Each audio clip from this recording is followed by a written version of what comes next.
बिना प्लॅन करता गोष्टी ठरलेल्या देखील चांगल्या होतात. काल काय झालं, दुपारी अशी दाल खिचडी खायचं मन केलं म्हणून दाल खिचडी बनवली. इतक्यात वेदा म्हणाली, म्हणजे माझी मुलगी, की आई शिरा बनव ना. कधी ती शिरा बनव म्हणत नाही, पण काल पहिल्यांदाच म्हणाली. म्हणून म्हटलं चला, घरात आंबे देखील आहे आणि मँगो शिरा हा बनवलाच नाही कितीतरी वर्ष झाले. मला आठवतंय ज्यावेळेस मी नवीन यूट्यूब चॅनल चालू केलं ना 4 वर्षापूर्वी, त्यावेळेस बनवलेला. त्याच्यानंतरनं 1-2 वेळा बनवला, पण वेदा झाल्यापासून कधी बनवलाच नाही. आणि ती देखील आवडीने एवढं काही शिरा खात नाही. म्हणून म्हटलं चला आज मँगो शिराच बनवूया.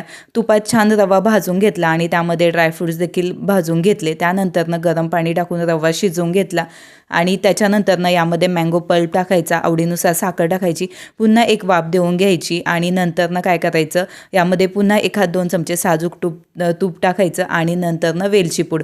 मस्त मऊ लुसलुशीत मँगो शिरा बनवून तयार झाला. दाल खिचडी, तळलेला पापड आणि मँगो शिरा बेत मस्त होता. रात्री जास्त काही खाण्याची इच्छा नव्हती, म्हणून म्हटलं चला दाल शेवगा आणि फक्त भाकरीच बनवावी. मस्त याची रेसिपी देखील आपल्या यूट्यूब चॅनलवर आहे, तुम्ही चेक करू शकता. मस्त सर्व भाजून घेतल्याच्या नंतरनं यामध्ये शिजवलेली डाळ, शेवगा टाकला, कोथिंबीर टाकून घेतली आणि जर तुम्ही यामध्ये गरम मसाला टाकत नसाल ना, तर एकदा नक्की वापरून पहा. डाळ शेवगामध्ये शेवटी सगळ्यात गरम मसाला टाकायचा. मस्त असा दाल शेवगा बनवून तयार झाला. व्हिडिओ आवडला असेल तर लाईक